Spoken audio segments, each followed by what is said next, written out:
Normally, when I review an X-Men comic on this show, I have to give a big backstory on some of the events that were leading into it. However, in this case, we've actually covered those events before. I did this in my Inferno episode. So, in this case, it's not so much a covering as it is a bit of an expansion on those events. During a storyline called Mutant Massacre, founding X-Men member Angel had his wings impaled by energy harpoons fired by a marauder whose name continues to escape me, which resulted in the appendages having to be amputated. Unfortunately, the harpoon-firing mutant would also wind up claiming another victim as he fired another shot at Rogue. It was then that Kitty Pryde, aka Shadowcat, intervened, taking the blast in Rogue's place. The blast caused Kitty to become trapped in her phase form with no way to become solid again. Added to the injury list would be the teleporting Kurt Wagner, aka Nightcrawler, who was also experiencing problems with his powers crapping out, and this led to him getting beaten into a coma. After the events of the Mutant Massacre, Shadowcat and Nightcrawler, as well as Lockheed, an extra-dimensional dragon Kitty adopted as a pet, were sent to a small island off the coast of Scotland called Muir Island. This is home to Moira McTaggart and her mutant research facility. There, the two would work on rehabbing their powers, with Kitty needing a lot of concentration to try to maintain tangibility. Because of this, they would be on the sidelines for the next big X-Men story event, Fall of the Mutants. The events of Fall of the Mutants saw the X-Men encounter a government-sanctioned mutant black ops team called Freedom Force. While the two teams fought, a horde of demons emerged from a portal that had opened earlier. In order to close the portal, an ex-Freedom Force member named Forge had to use the souls of the X-Men to power the magics needed to close the portal. This gave the impression to viewers on TV, including Kitty Pryde, that the X-Men had been killed in battle, though they would soon be resurrected and go into hiding. With Shadowcat and Nightcrawler now being stranded in the UK, the timing seemed right to form a new team in order to carry on Charles Xavier's message of peace. However, 3 members do not a team make, so let's look at the other people who make up the team known as Excalibur. First off is a character we touched on briefly when it reviewed the all-new Dupe miniseries, Rachel Summers. Rachel is from an alternate future where she is the child of Scott Summers and Jean Grey. Much like her mother, Rachel bonded with the Phoenix Force and traveled back in time. However, she soon realized that her timeline had been altered as Jean was dead and Scott had married a woman named Madeline Pryor who was now pregnant. She soon left the X-Men afterwards. After that, we have Brian Braddock, aka Captain Britain. Braddock was a nuclear physicist who was severely injured in a cycling accident. It was then that the wizard Merlin bestowed upon Brian an amulet that turned him into the mystical defender of both Britain and the planet Earth. Brian Braddock is also the twin sibling of Elizabeth Betsy Braddock, aka Psylocke from the X-Men. And I would be remiss if I didn't mention that Captain Britain is responsible for the Marvel Universe Earth getting its number designation of Earth 616. Rounding the team out is Captain Britain's girlfriend, Megan, an empathic shapeshifter whose mutant abilities have been present since birth. Megan's family kept her hidden from the general populace, and she was literally raised by the television. It's left her a little naive as to how the real world tends to work. Today we're looking at the double-sized one-shot issue, The Sword Is Drawn, as well as the first 5 issues of the Excalibur ongoing. This is Excalibur Classic, Volume 1. Kitty Pryde is having a restless night. She's not taking the news of the deaths of her friends well at all. All of this changes when suddenly she's pulled out of bed, thrown into her Shadowcat garb, and tossed in a room with the other X-Men who are all alive. Except this is a soundstage, and everyone is acting like spoiled performers, with Charles Xavier directing. Still, Kitty is overjoyed to be reunited with the X-Men until she sees Psylocke getting her eyes replaced. This startles Kitty, who ends up falling back onto a sunbathing Rogue. The two make skin contact, but nothing happens. Rogue hasn't absorbed any energy from Kitty at all. Storm chalks this up to the fact that Xavier hasn't started filming yet. It's then that Rachel Summer appears and explains that because the X-Men are dead, their legacy can now be exploited. The other X-Men then bound Rachel up in chains and begin trying to tear her apart. Kitty tries to stop them, which allows Rachel to tap into the Phoenix Force and escape. The X-Men then turn into creatures called werewolves and begin attacking Kitty. Naturally, this is all just a dream, and Kitty wakes up to the sight of the Phoenix Force appearing just above the dawn. She then returns to her mourning. Elsewhere, Megan enjoys a swim with some dolphins, also glimpsing the Phoenix along the way, before returning to the lighthouse home she shares with Captain Britain. Her lover is conspicuously absent from the abode, and it looks like an attack has happened, with furniture being thrown all over the place. Megan then spots a TV news report and realizes what happened. Brian Braddock has learned of the X-Men's death in Dallas, including that of his twin sister Betsy. Megan eventually locates Brian, who's drinking himself into a stupor. He's not really in the mood for anything and lashes out at Megan when she tries to point out that Betsy knew what she was getting into and her death is not his fault. Megan elects to give Brian some space and leaves to visit Kitty and Nightcrawler on Muir Island. Back on the island, Nightcrawler is going through a battle simulation when Kitty interrupts by phasing through a wall and short-circuiting the program with her powers. The two continue to talk about the X-Men when Kurt mentions having the same dream that Kitty had earlier. However, their bonding is soon interrupted by a knock on the door. Their guest turns out to be an intergalactic bounty hunter named Gatecrasher and her teleporting lackey TechNet. This coincides with Megan's arrival, with Gatecrasher explaining that she's been tasked with bringing in Rachel Summers and would like to enlist Shadowcat and Nightcrawler's aid. When they refuse, Gatecrasher calls in reinforcements. I should explain here. When Rachel Summers first left the X-Men, she wound up in the clutches of an evil intergalactic television executive named Mojo. When she finally escaped Mojo's grasp, he sent the Warwolves from Kitty's dream out to catch her. Gatecrasher, on the other hand, is actually a bounty hunter under employ of a woman named Saturn IX, who is, in fact, the extra-dimensional counterpart of Captain Britain's college girlfriend, Courtney Ross.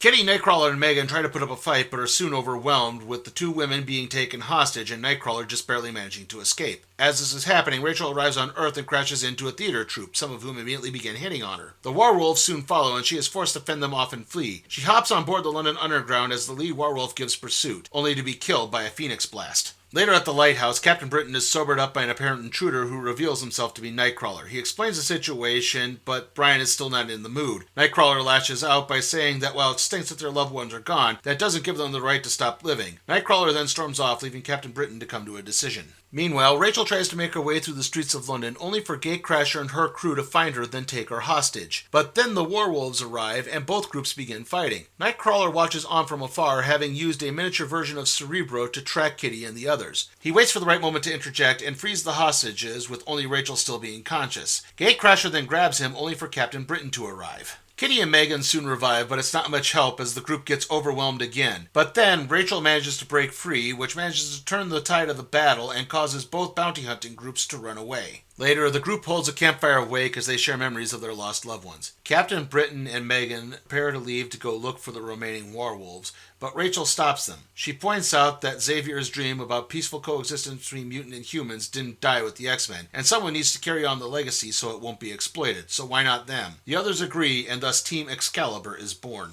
I know it's weird to constantly be talking about the X-Men as if they're dead when in reality they're alive and in hiding.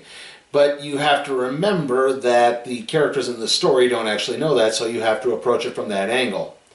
Now, as we enter the Excalibur ongoing series, I should point out that these events are coinciding with the next X-Men crossover event, which was called Inferno, which I've already reviewed on this show. Now, outside of one little moment that we'll get to, there's not really much mention of the events of Inferno at all. In fact, the Inferno tie-in issues aren't even available in this collection. Also, they weren't available in the collection that I used to review Inferno. Though maybe that's a good thing, because I still consider Inferno to be one of the 5 worst stories I reviewed on this show.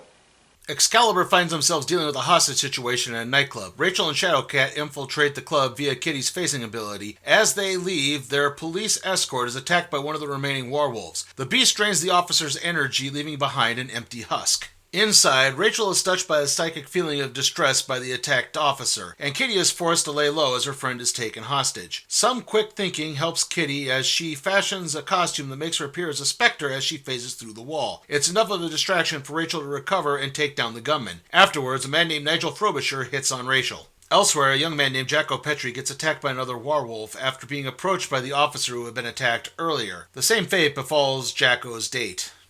So if you haven't figured it out already, when the Warwolves drain the energy of their victims, it leaves behind a skin husk that they then use as a skin suit. Excalibur returns to their temporary headquarters, but they're not exactly in a celebratory mood, as Rachel continues to be haunted by what happened earlier, as well as the other attacks from the Warwolves. Added to that, Kitty has also received some very devastating news. One of the other victims of the Fall of the Mutants storyline was a member of the New Mutants named Doug Ramsey, aka Cypher. Doug had the ability to decipher any written or spoken language, even that of electronics like computers and the like. He was a longtime friend of Kitty Pryde and harbored an unrequited crush on her. He wound up dying after taking a shot intended for his New Mutants teammate Wolfsbane, and unlike the X-Men, his death was very much real. But of course, this being comic books, you would eventually get over it. Katie tries to deal with her added grief by throwing herself into some electronics work and politely turns down Brian's offer to join him and Rachel as they go out on business, followed by the performance of a play on the East End. As this is happening, Megan takes Nightcrawler to the lighthouse with the idea of it becoming the permanent headquarters for Team Excalibur. Kirk goes poking around and finds a door leading to some type of bizarre fantasy land. They kick him out, and when he returns to show Megan, the room is empty. Back in London, Rachel and Brian are at the bank, which it turns out is run by Nigel Frobisher, the scuzzy guy who tried to hit on Rachel back at the club. He tries putting the moves on Rachel once again, only to get a more vehement rejection. However, Brian is actually busy talking to his ex-girlfriend, Courtney Ross, who is also an executive at the bank. Brian is there strictly on business, as he's looking to set up accounts for his teammates, but they start to rekindle an old feeling. Meanwhile, Kitty finishes work on her project, a module that matches her biorhythms with Rachel. This way, she can lure the werewolves out by impersonating Rachel. Kitty borrows one of Rachel's outfits, remarking about how uncomfortable it is due to its revealing nature, and manages to avoid the returning Nightcrawler and Megan as she sets out. Kitty does manage to attract some attention right away. Unfortunately, it's the wrong kind, as a punk rocker hits on her. As this is happening, Kurt discovers the control computer for the module and sends Rachel a psychic distress call. Incensed, Rachel telepathically screams at Kitty, only for it to be interrupted by the sudden appearance of the werewolves. She tries to phase out of the way, but they nullify her power and attack. Rachel takes off, but it's too late as the werewolves take off with the unconscious Kitty, believing her to be Rachel. The other members of Excalibur soon arrive and pursue the werewolves into the London Underground. Unfortunately, an innocent about to be struck by a train provides enough of a distraction for the creatures to get away. The werewolves make it back to their headquarters, where the lead werewolf realizes that they don't actually have Rachel, but prepares to drain Kitty's energy anyway. However, in a bizarre twist, Kitty completely disappears, leaving only the outfit she borrowed from Rachel. This causes the real Rachel to begin losing her telepathic link with Kitty, and it's taking all of Rachel's strength to keep connected, meaning the others will have to try to track Kitty down on their own. A suspicious Nightcrawler spots the policeman/werewolf heading down the train tracks and goes off after him, only for the beast to wind up springing a trap on him. Rachel senses the attack, and Megan transforms into a wolf-like creature in order to track down Kurt's scent. Back with the werewolves, the one that drained Kitty begins taking on a more human appearance, even though it's not wearing a skin suit. The werewolf police officer returns with Nightcrawler, and Wolfcat attempts to counteract the change by draining his energy instead.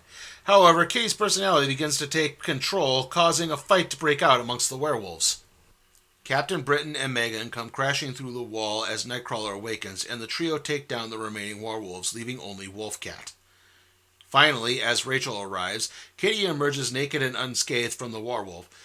Kitty explains that her psychic link with Rachel helped keep her conscience intact long enough to phase into the werewolf's DNA and eventually take over until recovery.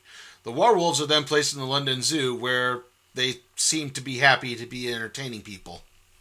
Okay, I'm going to take a brief moment here to explain a subplot that's been going on through some of these issues. It involves Tweedledope, a member of a group called the Crazy Gang, who are recurring Captain Britain villains. Now, Tweedledope has created a miniature computer called Widget that has been unknowingly teleporting individuals to a parallel dimension. The reason why I haven't really been talking about this is because this is obviously planting seeds for a later story, but it's not having any thrusts on the main plots of the issues so far. At a maximum security prison, a woman named Vixen leads a terrorist group on a break-in attempt. They fight their way through the guards and are soon in the holding cell for none other than Kane Marco, aka the Juggernaut. He brokers a quid pro quo deal to free him in exchange for leading the group out. After all, nothing can stop him. He's the Juggernaut, bitch.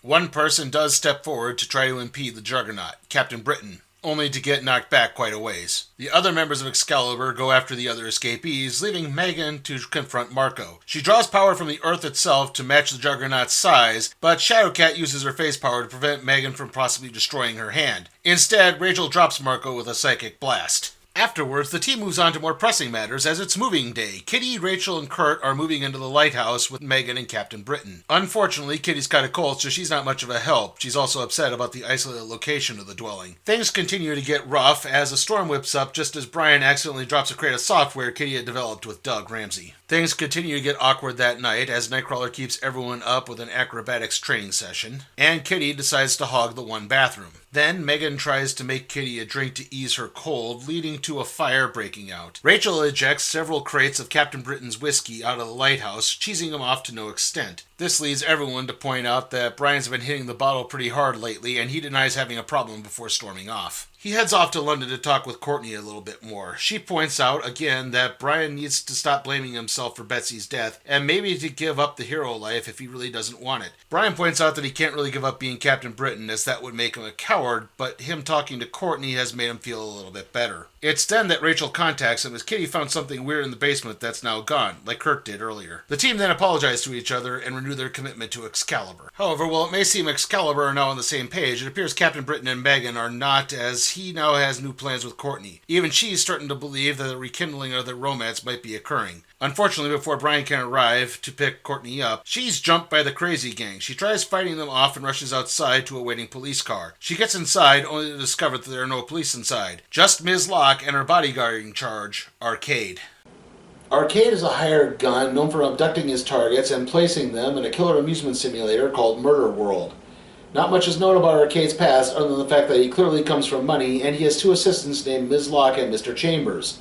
Also, his real name has never been fully revealed, despite what X-Men Evolution claims.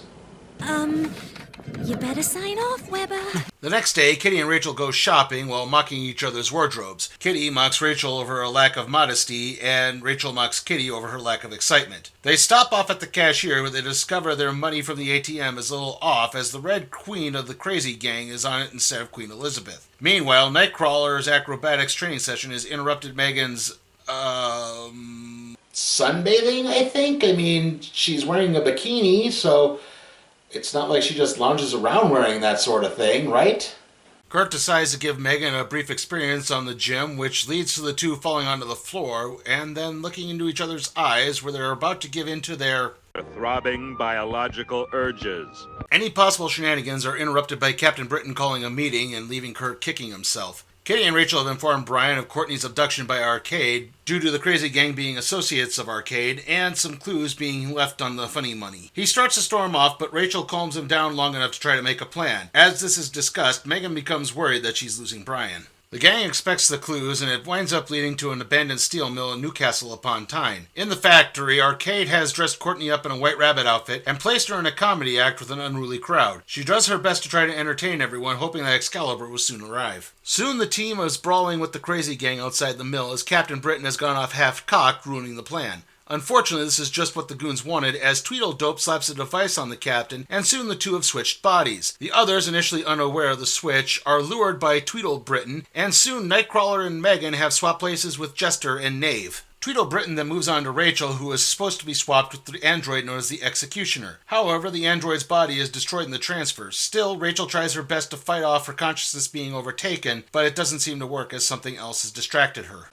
Okay, so basically this is the Inferno tie-in we just hit on right here, in that what broke Rachel's concentration was her sensing telepathically the abduction of her half-brother Nathan Summers. Also, you may have realized that Shadowcat is the only member of the team to not get body swapped. I guess they got that fetish out of the way in the previous story arc.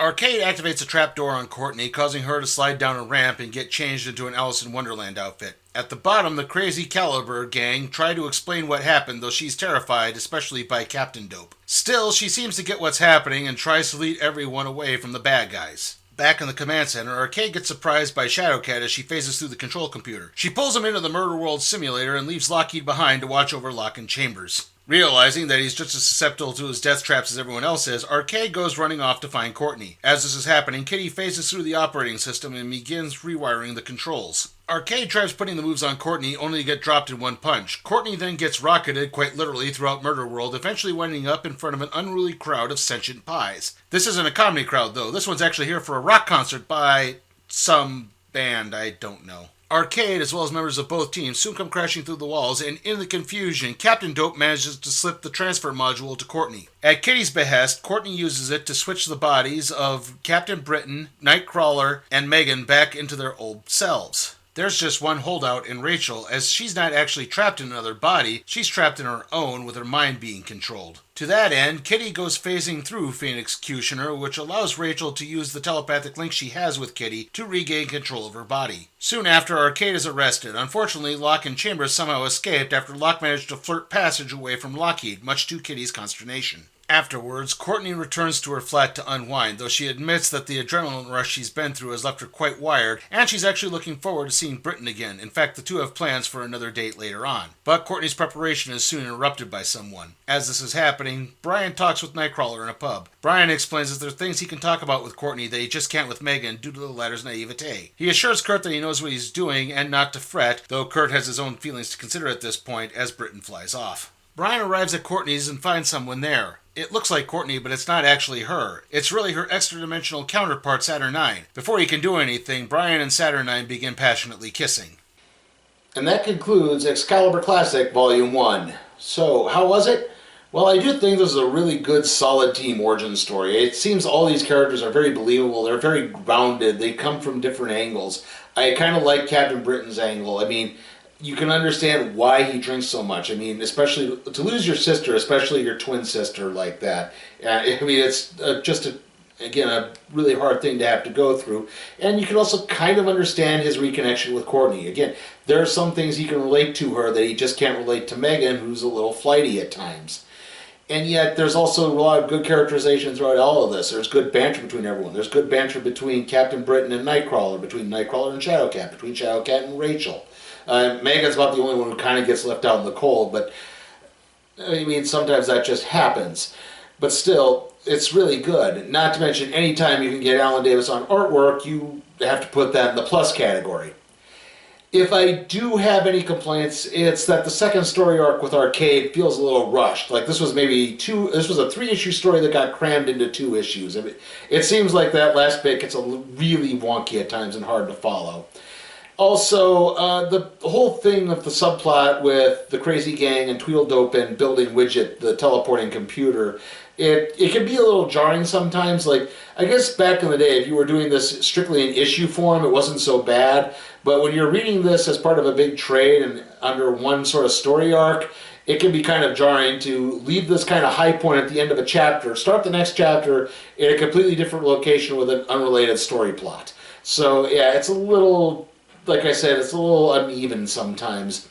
Not to mention, this comic has some weird attitudes towards women. It seems there's a lot of plot points to get the female characters in sexy, revealing, or even just no outfit whatsoever. Like I said, I'm not a prude. I like looking at sexy girls. I admit it. But at the same time, Courtney gets her clothes forcibly removed on 2 separate occasions. Both Rachel and Kitty get hit on multiple times throughout this by like scuzzy, guys basically. I mean, one second they are meeting them and it's like, hey baby, you got any time? I'm like, really? We're going to constantly be doing that?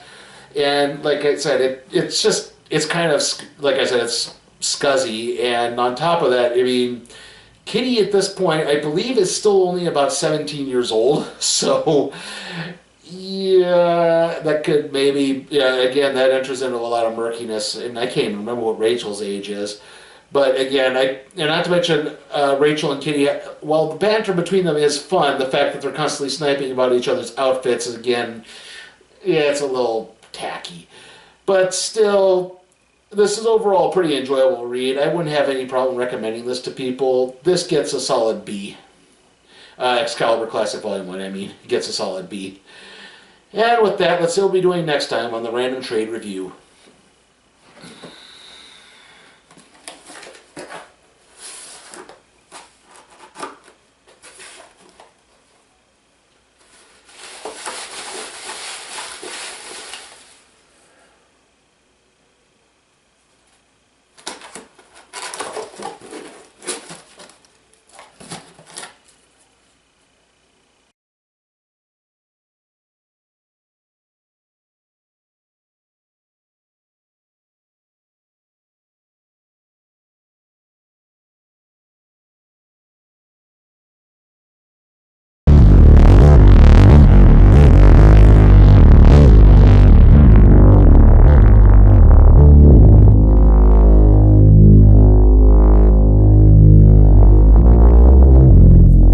Remember, you can help support my channel at patreon.com/sleepytime for Cat Productions. There, you can request a trade to be put in the randomizer, aka the cardboard box.